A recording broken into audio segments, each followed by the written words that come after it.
Good afternoon. I'm 14 First Alert meteorologist Arden Gregory. This is a live look at the Owensboro riverfront. Clear blue skies overhead there, but look at these flags just whipping in the wind. It is cool and breezy across the tri-state.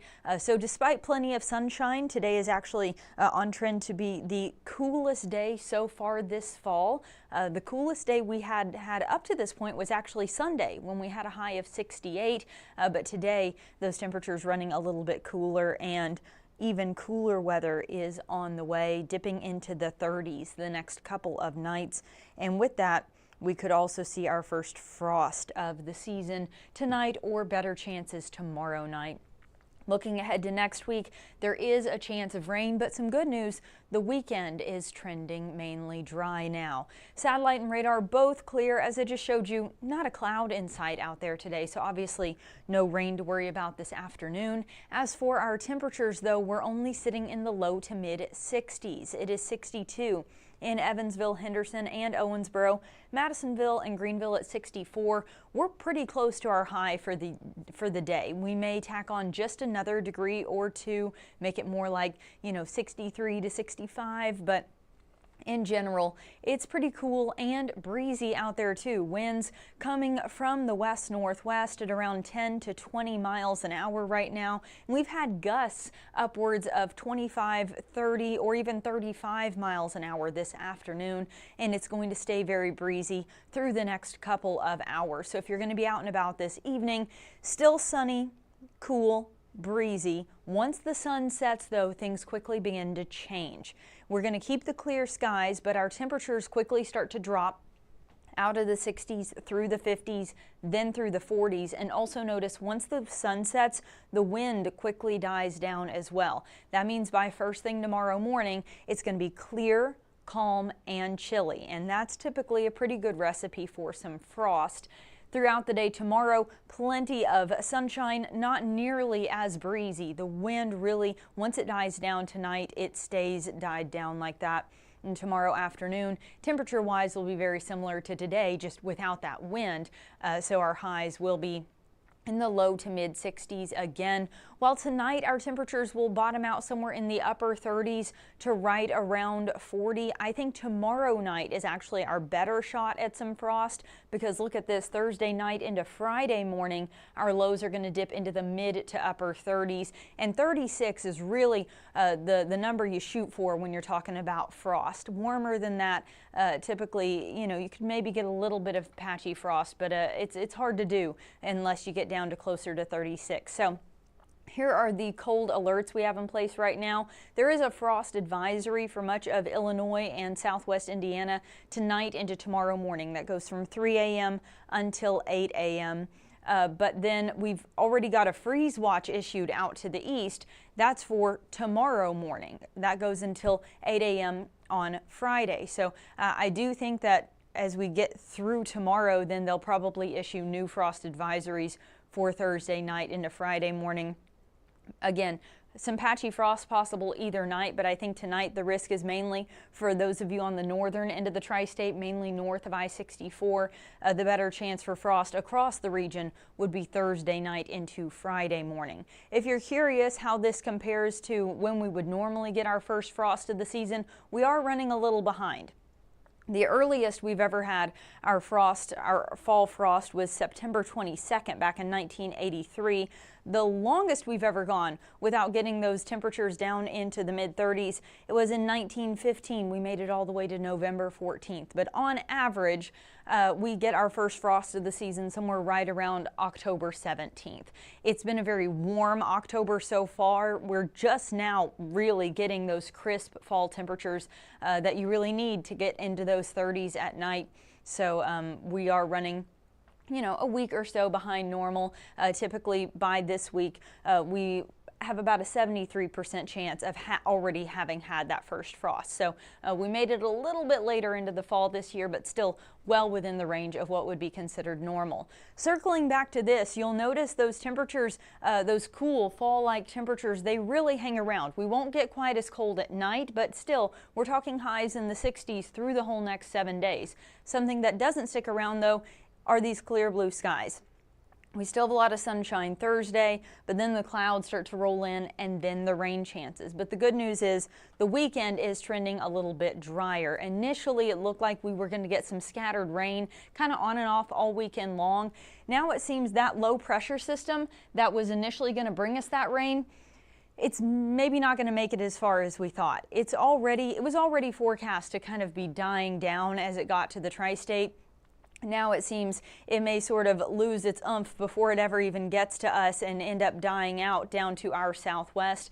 It's still possible we could catch a stray shower late Saturday or a better chance late Sunday, but it's an isolated chance at best. That low really seems like it's going to fall apart before it gets to us. But then we've got another system moving in right behind it. So while we do have a chance of rain Sunday night into Monday morning, we then have another shot at rain Monday night into Tuesday morning as this next cold front moves through. And then some of that rain may linger, sort of wrapping around on the backside of this system into Wednesday or maybe even Thursday. So that's something we will keep an eye on. As that cold front moves out, though, you'll notice much cooler air coming in from the northwest. Temperatures are already, kind of these crisp, cool fall temperatures sitting in the 60s through the rest of this week and into the start of next week. But behind that cold front Tuesday, I think it's possible we could be looking at highs in the upper 50s to low 60s by Wednesday of next week. So that's something we'll be keeping an eye on. Looking at the extended outlook from October 30th up through November 5th, it does show that trend of below average temperatures, especially in areas to our southeast. So we may be running a little cooler than normal just for the first day or two behind that cold front, but then we'll probably return closer to average. As for precipitation, as that rainy weather that we'll see, Monday night into Tuesday pushes off to the east, it also seems like a quieter weather pattern may start to move in from the west. So hopefully, we're still a week and a half out, but hopefully that means we'll probably have fairly seasonable and dry conditions for Halloween. Again, don't hold me to that. We're a week and a half out, but that's how things seem to be trending. A quick check-in on the tropics before we go here. Tropical storm Melissa with winds of 50 miles an hour moving west at just 2 miles an hour. This storm is almost stationary, but over the warm waters of the Caribbean, it is gaining strength and is eventually expected to turn into a Category 3 hurricane by early next week, not far from where it is right now. So that is bad news for folks in Jamaica and could also be impactful to parts of Cuba, Haiti, the Dominican, maybe even into the Yucatan Peninsula of Mexico and parts of Central America, depending on the exact path it ends up taking. But definitely Jamaica seems like it is going to be the hardest hit by this almost stationary but strengthening tropical system. No impacts expected here in the U.S. at this time. Again, back at home, sunny and less breezy for the next couple of days, highs in those low to mid 60s. And then we actually see a bit of a warm up, not a big one though, mid to upper 60s through the weekend and early next week. But we do have that chance of rain Sunday night into Monday morning, and then again Monday night into Tuesday with kind of slowly clearing but cooler weather than by the middle of next week.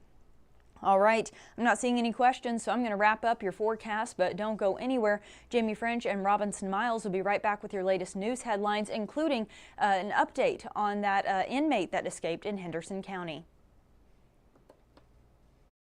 Stay informed on your local news and weather throughout the day by watching the 14 First Alert streaming shows. At 8:30 a.m., get your First Alert forecast to plan the day ahead and catch up on the news that happened overnight with the 14 News Sunrise team. In the afternoon, get the latest headlines, forecasts, and a preview of the stories we're working on with the 14 First Alert streaming show at 2:30. And get an in-depth look at the 14 First Alert forecast so you're ready for the next big thing with the 14 First Alert weather show at 9 p.m. Watch the 14 First Alert streaming show that fits your schedule and works best for you. Streaming on your phone by downloading the 14 News app and the 14 First Alert weather app. On your smart TV by using the 14 News streaming app.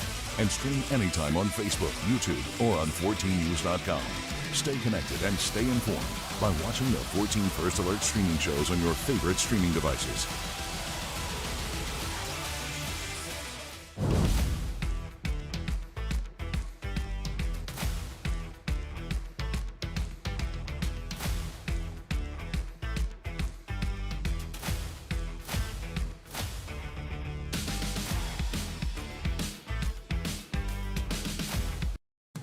Live from 14 News, this is a 14 Digital News Desk update. Good afternoon, everyone. Thanks for joining us for the 2:30 streaming show. I'm Jamie French. And I'm Robinson Miles. For our headlines today, we are going to start with the big story from yesterday that we have been following. Authorities confirmed the inmate who escaped from Henderson County Jail is now in custody again. Officials say Timothy Oliver was found in the Reed area, which is where officials say he's from.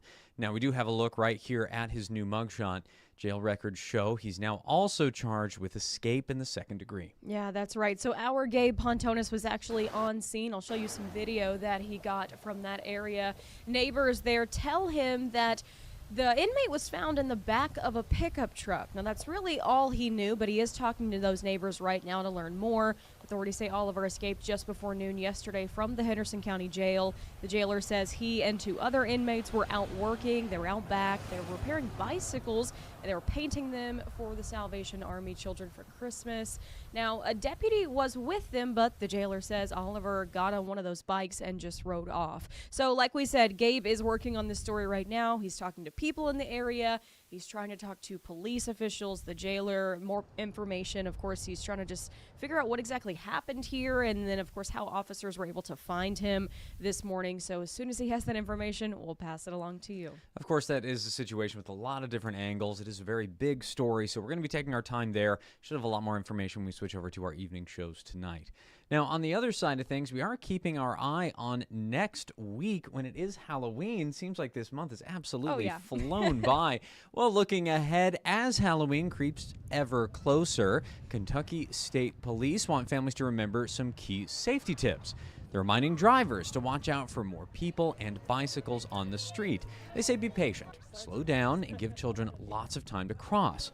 For parents and guardians, make sure your trick-or-treaters are carrying flashlights or glow sticks, and try to dress children in costumes that are light-colored so drivers can see them. Now, for trick-or-treaters, make sure you look both ways before crossing the street, and of course, as a general rule, be mindful and cautious of strangers. Yeah, and with that, today officials with the Henderson Chamber of Commerce announced their downtown trick-or-treat event is returning. That's actually what you're looking at here. This is the event last year. Now, this event offers a safe environment for families to celebrate together while supporting local businesses downtown. Officials say the event draws hundreds of families each year for an afternoon filled with costumes, community connections, and of course, plenty of sweet treats. That event is scheduled for next Friday, October 31st from 3 to 5 p.m. Of course, that could be a good option, you know, if you want to avoid the whole going out knocking on doors at nighttime in the dark. You know, if you want to take your kids there to downtown Henderson and just go business by business where you're in the daylight and, you know, there's sort of a whole community there. So. You know, that's one of my old guy opinions that you hear that all the time. Well, when I was a kid, we used to just go to houses. Meh. And now they got trunk or treats. Meh. Yeah. Well, it's like, well, that's just more opportunities. Yeah. More opportunities to put on the costume, which otherwise you're wearing one day in a year. My niece went to a neighborhood, to a trunk or treat, to a downtown event. I mean, that's how you do it. Triple the candy, guys. Maximize. You put in all this effort to find a costume. Get it out there. Comes Get more once people a year. oohing and on over you. Come on. Especially you got those little kids, the costume. Comes once a year. Everyone wants to see that. I want to see that. We do. Make it possible. All right. Well, thank you so much. Of course, we have a lot more going on across the tri-state today, so be sure to tune back in for 14 News at 4, 5, and 6, and then, of course, later tonight at 10. All right. That'll wrap things up this afternoon. Thanks for watching. Have a great day.